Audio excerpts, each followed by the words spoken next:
Good morning all of you, सभी को सबसे पहले नमस्कार। पिछली क्लास में हम भारत के वन रिपोर्ट पार्ट 1 को देखे थे, लेकिन कल कुछ कारण से आपका क्लास नहीं हो पाया था। तो आज अभी क्लास में हम भारत के वन रिपोर्ट पार्ट 2 को पढ़ाएंगे, जिसमें हम मैंग्रोव वनस्पति के बारे में जानेंगे कि मैंग्रोव वनस्पति क्या होता है।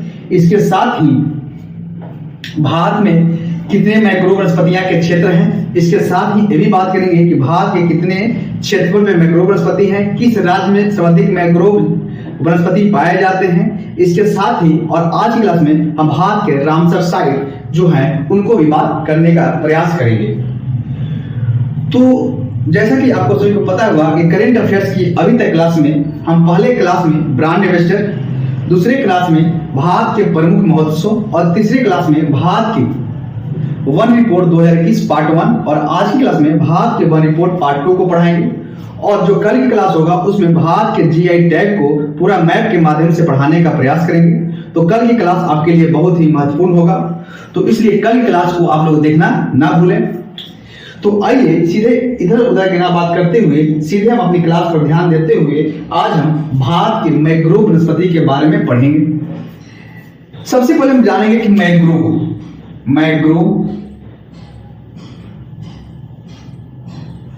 वनस्पति क्या होती है। देखिए, मैंग्रोव वनस्पतियां को अन्य नाम भी दिया जाता है, इसे कच्छ वन भी कहते हैं। क्या कहते हैं? कच्छ वन भी कहा जाता है। थोड़ा सा पहले हम पृष्ठभूमि बता देते हैं, उसको अधिक करंट के मुद्दे पे हम चले जाएंगे। लेकिन कहता है कि मैंग्रोव वनस्पतियां की बात करें या कच्छ वन जिसको बोलते हैं या कच्छ वनस्पति भी बोल सकते हैं, हालांकि कुछ इनको और नाम भी स्थानीय भाषा में दिया जाता है, लेकिन दो नाम से आपके काम चल जाएंगे। कहता है कि मैंग्रोव वनस्पति ऐसे वनस्पति होते हैं, देखिए ऐसे वनस्पति होते हैं जो खारे या अर्ध खारे क्षेत्रों में या जलीय क्षेत्रों में पाए जाते हैं। आपका एक लाइन परिभाषा कर देना हो, सीधे बोलिएगा कि मैंग्रोव वनस्पतियां ऐसे वनस्पतियां होते हैं जो खारे या अर्ध खारे क्षेत्रों में पाए जाते हैं। ठीक है, और यह भारत के किन क्षेत्रों में पाए जाएंगे? जो भारत के तटीय क्षेत्र हैं, जैसे एक जो क्षेत्र है, जो तटीय क्षेत्र है, इन क्षेत्रों में क्या होता है? मैंग्रोव वनस्पतियां पाई जाती है। मैंग्रोव वनस्पति जो है वह पारिस्थितिकी दृष्टि से बहुत ही महत्वपूर्ण होता है, क्योंकि इससे कई सारी औषधियां बनाई जाती है। यहाँ पे जीव जंतुओं का निवास स्थान होता है, यहाँ तक कि जो सागर की तटों को रक्षा करता है, ये मैंग्रोव वनस्पतियां होती है। यह भारत के तटीय क्षेत्रों में पाए जाते हैं।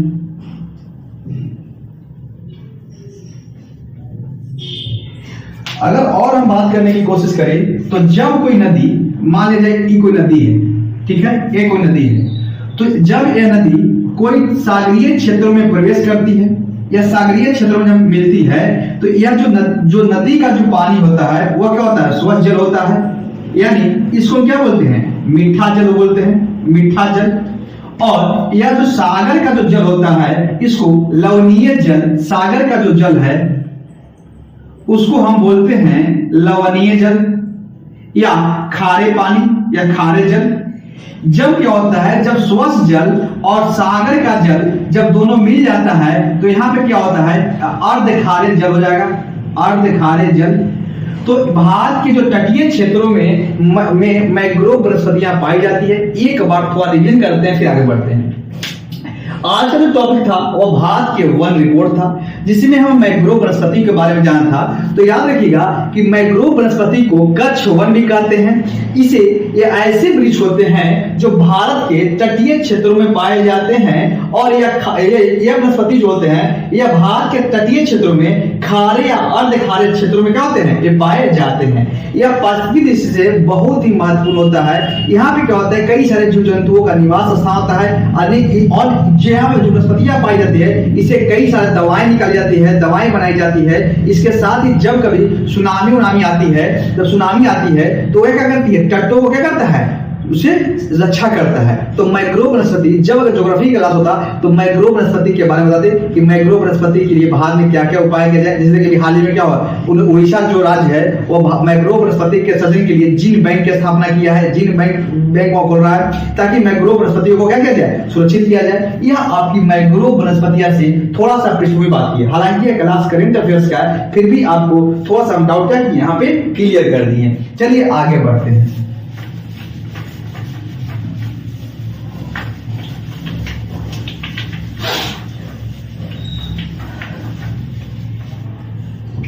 तो इसके भारत में बात करें, अभी हम बात क्या की कि भारत के तटीय क्षेत्रों में पाए जाते हैं, ठीक है। तो भारत में इसके 3 क्षेत्र हैं।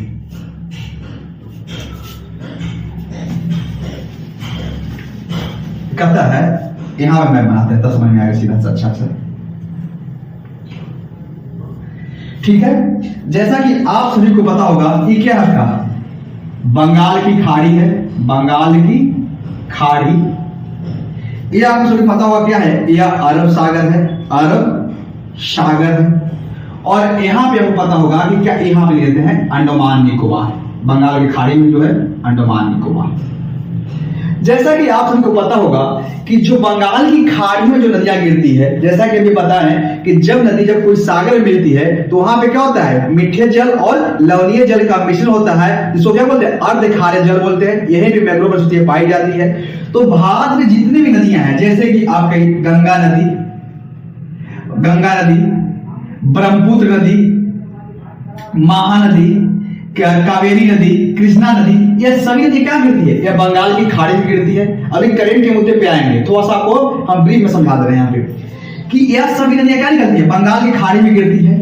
और ये बड़ी नदियां जो होती है यह क्या करती है, डेल्टा का निर्माण करती है। क्या का निर्माण करती है, डेल्टा का निर्माण करती है। और इन्हें जैसे बात करें नर्मदा, ताप्ती, ये सब जो नदियां जो है, मांडवी, ये सभी जो नदियां हैं यह अरब सागर में गिरती है। और यह क्या होता है, डेल्टा का निर्माण नहीं करती है। जब ज्योग्राफी की क्लास होता तो हम बताते कि इन नदियों डेल्टा का निर्माण कैसे करती है और डेल्टा क्या होता है। और यहां भी बताते कि जो आपके अरब सागर में जो नदी गिरती है वह डेल्टा का निर्माण क्यों नहीं करती है। और इसको क्या बोलते हैं, डेल्टा के निर्माण नहीं बोलते हैं, ये क्या होते हैं, कीपनुमा नदी होती है। क्या होता है, कीपनुमा होता है। तो कीपनुमा क्यों होता है, यह सभी आपको ज्योग्राफी क्लास में है, लेकिन ये करंट अफेयर की क्लास है, इसलिए ज्यादा ब्रीफ में नहीं जाए। फिर भी करंट की टॉपिक थोड़ा सा हम ब्रीफ में गए हैं ताकि आपका एक कंफ्यूजन जो हो वह दूर हो जाए, ठीक है ना। इसको हम लोग बोलते हैं डेल्टा बोलते हैं, तो इसको याद रखिएगा। और यह क्या है, यह आपका द्वीपीय समूह है। क्या है, द्वीपीय समूह। यहां से आपको हम लिंक कर देंगे कि भारत में जो मैंग्रोव वनस्पति जो है वह 3 क्षेत्र है। पहला क्षेत्र कौन हो गया, क्या बोलेंगे, डेल्टा, डेल्टा क्षेत्र। दूसरा क्या बोलेंगे, पहला क्या हो गया, डेल्टा क्षेत्र। दूसरा अगर हम बात करेंगे तो आपको हम बोलेंगे पश्चिम अरब सागर का क्षेत्र बोल सकते हैं, सागर। और तीसरा अगर हम बात करेंगे तो द्वीपीय क्षेत्र बोल सकते हैं। क्या बोलते हैं, द्वीपीय क्षेत्र। यहां से आप इतना खाली याद रखेंगे तो आपका कभी करंट के मुद्दे हम तुरंत पहुंच हम जाएंगे, ठीक है ना। यानी इसको हम बोल सकते हैं क्या कि डेल्टा का क्षेत्र। इसको आप ये भी बोल सकते हैं कि पश्चिम नदी मुहाने का क्षेत्र भी बोल सकते हैं, पश्चिम नदी मुहाने का क्षेत्र। क्यों, क्योंकि यह जो पश्चिमी जो नदियां होती है जैसे कि नर्मदा, ताप्ती, ये सब क्या होती है, डेल्टा का निर्माण नहीं करती है, ये मुहाने बनाती है। और मुहाने जो होती है वह नुमाकार होती है। और तीसरा होगा द्वीपीय क्षेत्र। तो इस यहां से आपको कंफ्यूजन दूर हो जाएगा कि भारत में जो मैंग्रोव वनस्पति के 3 क्षेत्र कौन कौन से हैं। पहला हो गया आपका बंगाल की खाड़ी का क्षेत्र, या इसी को हम क्या बोले, डेल्टा क्षेत्र। दूसरा हम बात की है आपका, क्या बात की है, यहां पे डेल्टा नहीं बनता है। और यह क्या होता है, पश्चिमी नदी मुहाने बनाती है, यानी मुहाना यानी पश्चिमी नदी मुहाने का क्षेत्र। और तीसरा जो हो गया द्वीपीय क्षेत्र। यह भारत में 3 जो क्षेत्र जो है यहीं पे आपकी मैंग्रोव वनस्पतियां पाई जाती है। अब हम एक एक करके बात करते हैं कि भारत में कितने मैंग्रोव वनस्पति का क्षेत्र है, परसेंटेज के हिसाब से कितने हैं। इसके साथ ही भारत में किन राज्यों में मैंग्रोव वनस्पतियां सर्वाधिक पाई जाती है। और इसके साथ ही हम बात करेंगे थोड़ा सा 2019 से तुलना कर देंगे कि 2019 की तुलना में 2021 में जो वन रिपोर्ट आई है उसमें कितने कितने 1% कितने परसेंट की मैक्रो वनस्पति वृद्धि हुई है, कितना क्षेत्र में वृद्धि हुई है। इसके साथ ही हम बात करेंगे कि भारत के किन राज्यों में मैक्रो वनस्पतियां में क्या हुई है, वृद्धि हुई है। यह आपको हम अभी क्लियर करते हैं। यह सभी जो अभी तक जो मैंने डिस्कस किया वह आपका जो डिस्कस किया वह आपके क्या था, मैक्रो वनस्पतियां की क्या था, पृष्ठभूमि था, यानी उससे भी बैकग्राउंड था, उसको हम बताने का प्रयास किए। हालांकि अब यहां से अभी करंट अफेयर्स जो क्लास होगी वह स्टार्ट होगी, वह अब देखिए कि भारत में कितने मैक्रो वनस्पति का क्षेत्र है। मैप भी समझा देते हैं, ठीक है। भारत में अगर बात किया जाए तो मैक्रो वनस्पति का जो क्षेत्र है, अगर क्षेत्रफल की बात करें तो भारत के 4,992 वर्ग किलोमीटर क्षेत्र पे मैक्रो वनस्पति पाई जाती है। यानी भारत के संपूर्ण भारत के क्षेत्रफल का 4,992 वर्ग किलोमीटर की क्या हुई है, किलोमीटर के क्षेत्र में मैक्रो वनस्पति पाई जाती है। अगर परसेंटेज के हिसाब से अगर बात करेंगे तो यह परसेंटेज संपूर्ण भारत के क्षेत्रफल का 0.15 यानी 0.15% क्षेत्रफल पर मैक्रो वनस्पतियां पाई जाती है। क्या फैक्टर रखना है कि भारत के कुल क्षेत्रफल का 0.15% यानी प्रतिशत पर मैक्रो वनस्पति पाई जाती है। यह परसेंटेज के हिसाब से है। अगर क्षेत्रफल के दृष्टि से बात करेंगे तो 4,992 वर्ग किलोमीटर के क्षेत्र में मैक्रो वनस्पति पाई जाती है। यह 2021 के वन रिपोर्ट में आया था। थोड़ा सा और हम ब्रीफ कर दें तो याद रखिएगा कि 2019 के अगर वन रिपोर्ट के देखें तो इसमें आपका 2019 के बारे में यह था आपका 4,975 वर्ग किलोमीटर क्षेत्र में मैक्रो वनस्पति पाई जाती है। तो अब इसे पूछ दिया जाएगा कि भारत में 2019 की तुलना में 2021 में कितने वर्ग किलोमीटर के क्षेत्र में मैक्रो वनस्पति में वृद्धि हुई है। तो याद रखिएगा इसमें आप जोड़ेंगे तो 15 यानी 2019 की तुलना में 2021 में अगर हम बात करेंगे तो 17 वर्ग किलोमीटर के क्षेत्र में क्या हुई है, मैक्रो वनस्पति में वृद्धि हुई है। यह आपका अभी कितना एक बार आप लिख लें, उसके बाद फिर हम आगे बढ़ते हैं। अब बताएंगे कि भारत के किन राज्यों में मैक्रो वनस्पतियां सर्वाधिक पाई जाती है, उसके बाद कई राज्यों में सर्वाधिक वृद्धि हुई है। यह सभी अभी हम बात करेंगे, ठीक है ना। चलिए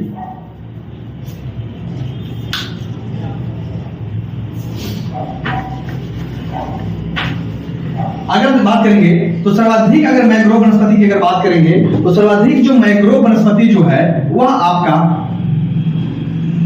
पश्चिम बंगाल में एक नंबर लिखा है। पश्चिम बंगाल में सर्वाधिक मैक्रो पाए जाते हैं। और दूसरा नंबर में बात करेंगे आपका गुजरात में। और तीसरा नंबर में बात करेंगे आपका जो द्वितीय समूह क्षेत्र है वह अंडमान एंड निकोबार में। यह आपके भारत में मैक्रो वनस्पति का क्षेत्र है। अगर हम बात करेंगे पश्चिम बंगाल में जो कुल क्षेत्र का बात करेंगे तो 2114 वर्ग किलोमीटर क्षेत्र में मैक्रो वनस्पतियां पाई जाती है। अंडमान निकोबार में अगर बात करेंगे तो 616 वर्ग किलोमीटर के क्षेत्र में मैक्रो वनस्पतियां पाई जाती है। और अगर हम बात करेंगे 4 2 6 1 7, ठीक है। इधर बात करेंगे तो 2 11 11 4 2 6 7 7 4 5 11 हाँ। देखिए अगर हम बात करेंगे कि कैसे याद रखेंगे, यानी भारत में जो पश्चिम बंगाल का क्षेत्र है वह में सर्वाधिक मैक्रो वनस्पतियां पाई जाती है। उसके दूसरे नंबर पे गुजरात है और तीसरा नंबर पे अंडमान निकोबार है। पश्चिम बंगाल में जो है वह 2114 वर्ग किलोमीटर के क्षेत्र में मैक्रो वनस्पतियां पाई जाती है। दूसरा नंबर पे गुजरात में है तो 1175 वर्ग किलोमीटर के क्षेत्र में वनस्पति पाई जाती है। और अंडमान निकोबार में 616 वर्ग किलोमीटर के क्षेत्र में मैक्रो वनस्पतियां पाई जाती है। कैसे याद रखेंगे, अगर ये क्या रखेंगे देखिए साथ जोड़ेगा, बीच में क्या है 11 है तो यहाँ भी 11 लिख दीजिएगा। अब 4 है और 4 और 2 6 एक अपन जोड़ देना, ठीक है। 4 2 6 देखिए 11 10 बाद क्या होता है 11 पता ना है। अगर 11 को लिखना है तो एक लिख के क्या एक है हासिल बचा है, याद रखिएगा। तो 11 जो है 10 है 11 यानी 11 हो गया। तो 11 के एक हासिल है तो 4 और 2 6 1 7 देखिए 7 कर दिए। फिर देखिए 4 और 1 5 यानी 2114 वर्ग किलोमीटर। यह याद करने का तरीका बता दिए। और अंडमान निकोबार में 616 वर्ग किलोमीटर में मैक्रो वनस्पतियां पाई जाती है। अगर हम बात करें भारत के किन राज्यों में भारत के किन राज्यों में सर्वाधिक मैंग्रोव वनस्पतियां पाई जाती है? तो अगर आप अभी तक मिश्रा सर के यूट्यूब चैनल को सब्सक्राइब और शेयर नहीं किए हैं तो जल्दी से शेयर और सब्सक्राइब कर दें और साथ में बेल आइकन को दबा दें, तब आगे हम बढ़ते हैं। अगर सर्वाधिक मैंग्रोव वनस्पतियां की अगर बात करेंगे तो आप इसका है आपका उड़ीसा, उड़ीसा, उड़ीसा, उड़ीसा। उसके बाद दूसरा नंबर पे अगर हम बात करेंगे तो दूसरा नंबर पे जो है आपका वो है आपका महाराष्ट्र,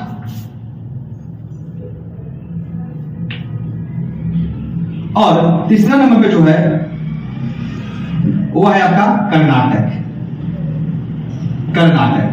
देखिए अगर सर्वाधिक भारत के जो उड़ीसा राज्य है वहां पे मैंग्रोव वनस्पतियां में सर्वाधिक वृद्धि दर्ज की गई है, और उसके बाद आपका महाराष्ट्र में है, और तीसरा नंबर क्या कर्नाटक। इसका ट्रिक अगर याद रखना चाहते हैं तो इसका ट्रिक है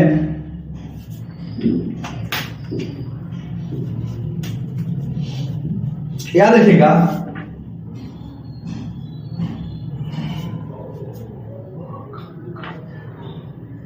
ओम, याद रखिएगा ओ मा का, ओमान, यानी ओमान से याद रखिएगा कि ना कल कर देना है ओमान, यानी ओ से क्या हो जाएगा उड़ीसा, मा से हो जाएगा महाराष्ट्र, और का से हो जाएगा कर्नाटक। ये आपका ट्रिक हो गया। अभी हम रामसर साइड पढ़ाए थे लेकिन मुझे बाहर जाना है, इस कारण से थोड़ा सा रामसर साइड में पढ़ाएंगे। हो सकता है कि वो शाम तक ये वीडियो यूट्यूब अपलोड कर देंगे, वहां से आप देख लेंगे। तो आज हम रामसर साइड के साथ में पढ़ा दिए होते, लेकिन मुझे कहीं बाहर जाना है, इसलिए हम भारत की मैंग्रोव वनस्पति कल की क्लास जो है आपका भारत का GI टैग में रहेगा, वह पूरा मैप के माध्यम से समझाएंगे। और आज क्लास को यही समाप्त करते हैं। Thank you, God bless you, आपका दिन शुभ हो।